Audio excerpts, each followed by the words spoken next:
जब 500 साल बाद हल्दी घाटी की खुदाई में जो मिला, जिसे देखकर आपके भी रोंगटे खड़े हो जाएंगे और उस युद्ध की पुनः यादें एक बार फिर ताजा कर देगा, जिसमें मात्र 5 घंटे के अंदर 500 सैनिकों की जान गई थी। इस घटना की शुरुआत होती है रमेश उपाध्याय नाम के एक ऐसे विद्यार्थी से जिसका सपना आर्कियोलॉजिस्ट बनने का था।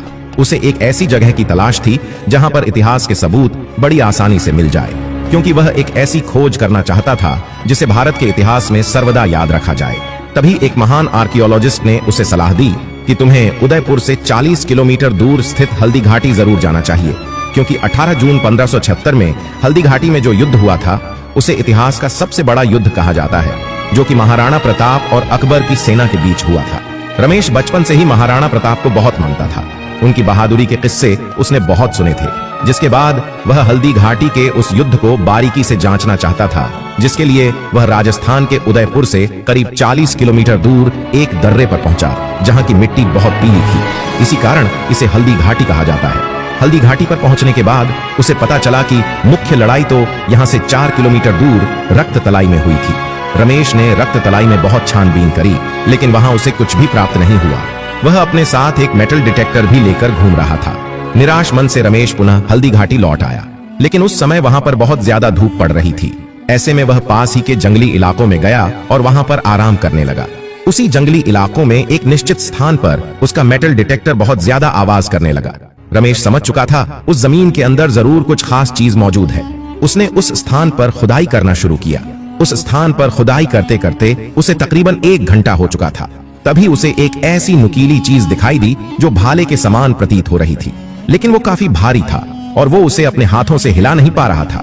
जब उसने उस जगह पर और खुदाई की तो अंदर से एक बहुत ही बड़ा और विशाल भाला निकल करके आया, जिसका वजन 80 से 100 किलो मालूम पड़ रहा था।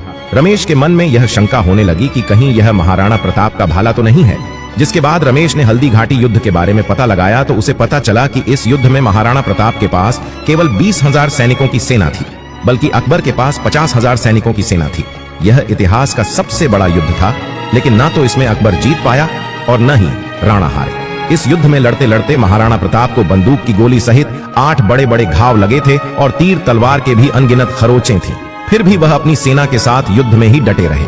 ऐसा माना जाता है यह युद्ध बिना हार जीत के ही समाप्त हो गया।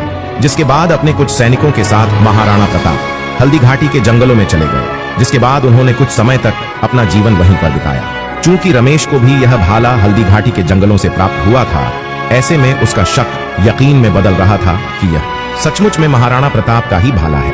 तभी उसे पता चला कि महाराणा प्रताप का असली भाला और कवच तो उदयपुर शहर के सिटी पैलेस में रखे हुए हैं। अब चाहे यह भाला महाराणा प्रताप का हो या ना हो, लेकिन रमेश की एक खोज इतिहास के पन्नों पर सदा के लिए अमर हो गई। इस घटना को लेकर आप क्या विचार रखते हैं? हल्दी घाटी के युद्ध के बारे में आप क्या विचार रखते हैं? हमें नीचे कमेंट बॉक्स में बताइएगा। आखिर इसमें किसकी जीत हुई थी? अगर वीडियो पसंद आई है तो लाइक करें और जल्दी से हमारे चैनल को सब्सक्राइब करके बेल आइकन को प्रेस कर लें। अभी के लिए आप सभी दर्शकों को हर हर महादेव।